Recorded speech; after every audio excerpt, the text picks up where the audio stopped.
Pemirsa, kita akan mendengarkan sebuah kisah tentang Nabi Sulaiman alaihi salam, pemirsa.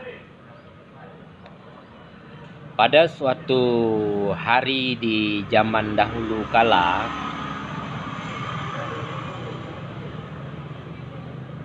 para pengawal menghadap Raja Nabi Sulaiman. Lalu para pengawal berkata, "Wahai yang mulia,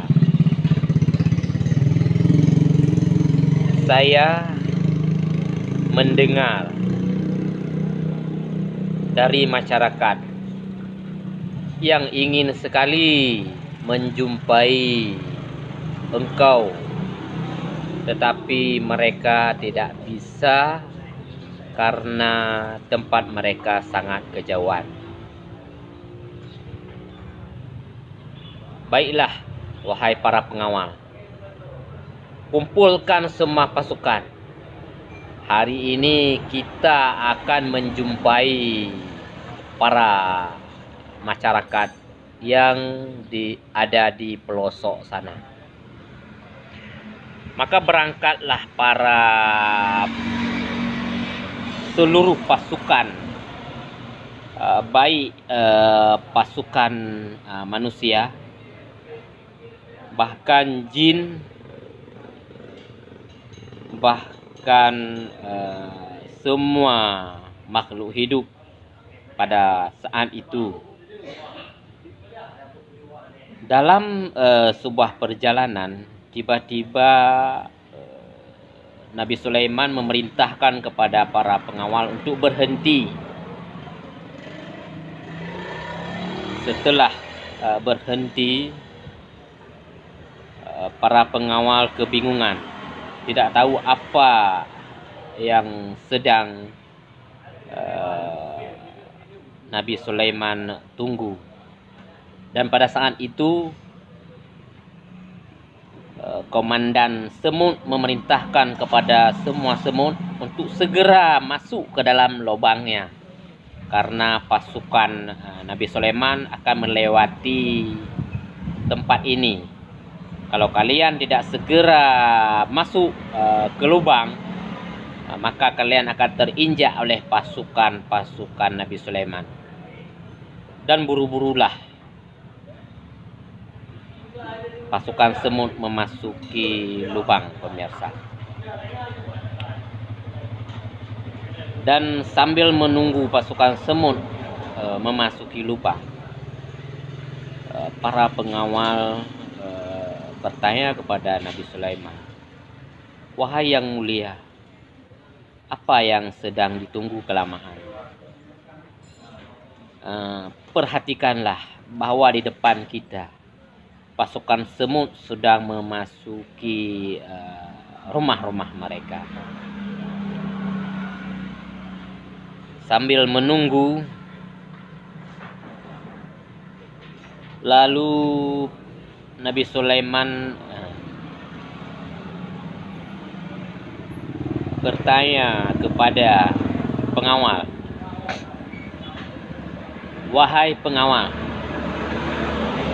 di manakah burung hudhud berada?" "Mengapa, yang mulia?" "Suruh burung hudhud untuk memantau di mana ada persediaan air." Setelah pengawal mencari, ternyata burung hudhud tidak ditemukan. Ternyata burung hudhud telah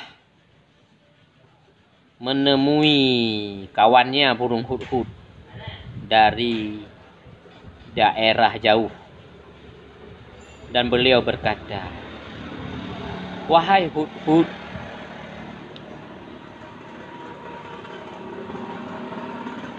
di daerahku ada sebuah istana yang megah yang dipimpin oleh seorang wanita yang bernama Ratu Balkis.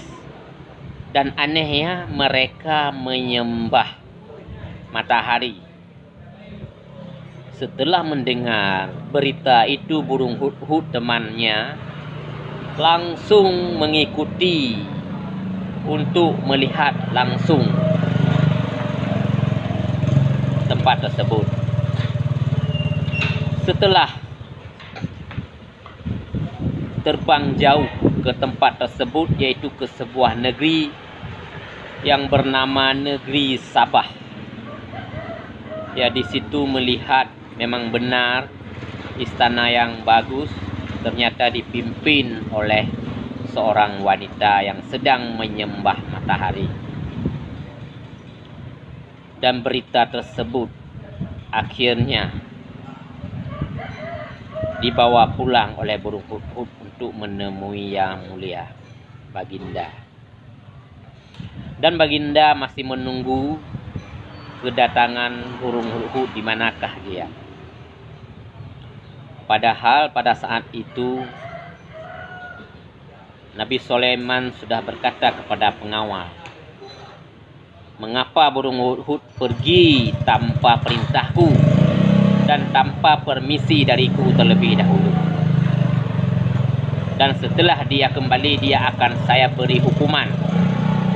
Kalau dia tidak sanggup menjawab dengan benar, maka dia akan saya sembelih." Dan setibanya burung hut-hut, ternyata Nabi Sulaiman berkata, "Kemana saja kamu? Apa saja kamu yang membuat kamu melanggar aturan ataupun perintahku sehingga kamu tidak minta izin lebih dahulu?" "Ya, Yang Mulia, saya tiba-tiba barusan pergi ke sebuah negeri Sabah yang di sana ada pemimpin wanita Ratu Balkis yang menyembah matahari." "Baiklah, kalau memang itu penjelasanmu, maka kamu akan saya maafkan. Tetapi tunggu dulu. Saya ingin membuktikan yang lebih jelas. Apa kebenaranmu itu bisa dipercaya?" Lalu Nabi Sulaiman mengambilkan selembar kertas, lalu menulis di atas kertas tersebut,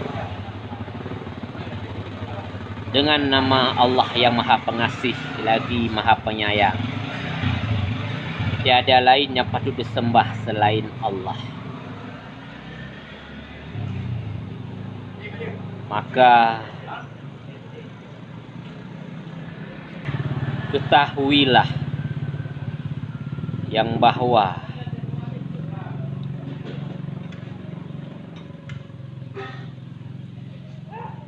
sesuatu yang kamu sembah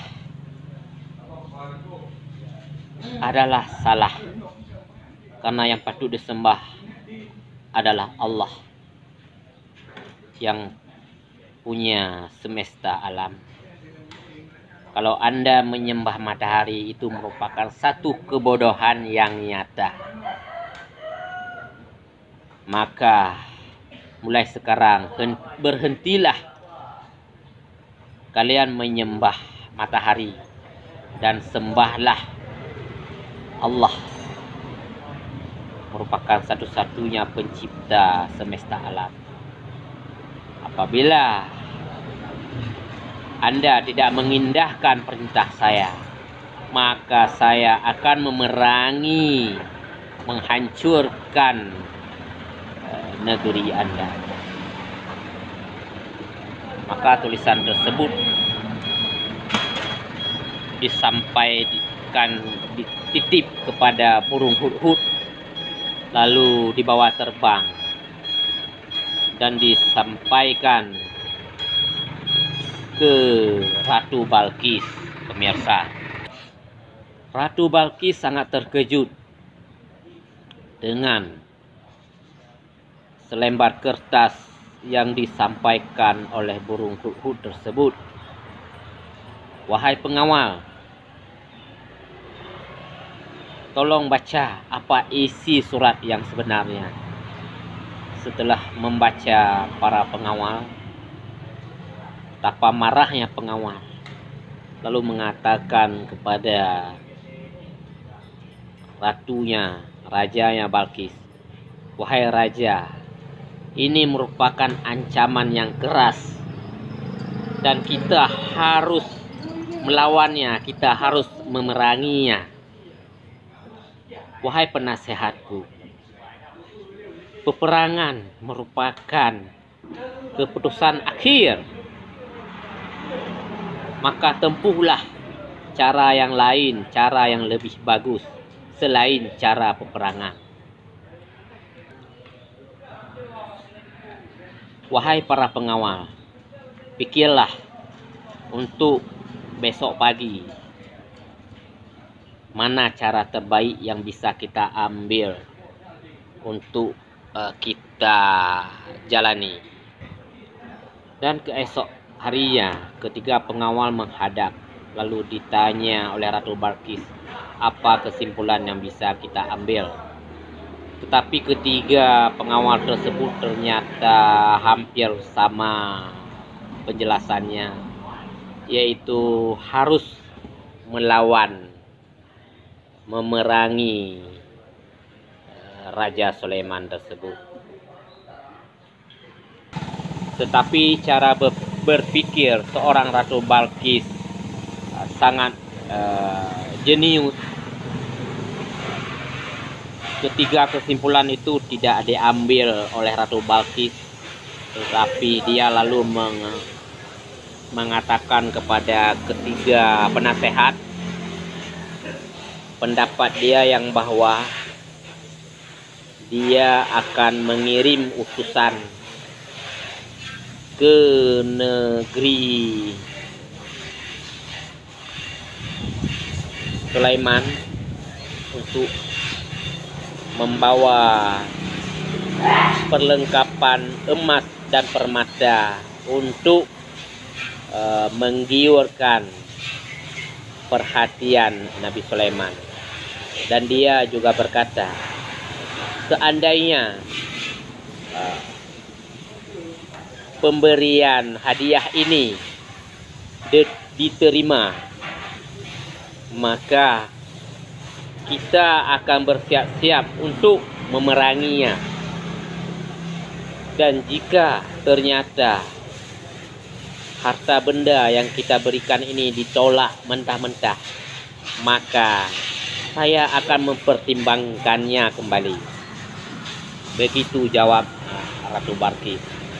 Ternyata benar, setelah pengawal menghadap Raja Sulaiman,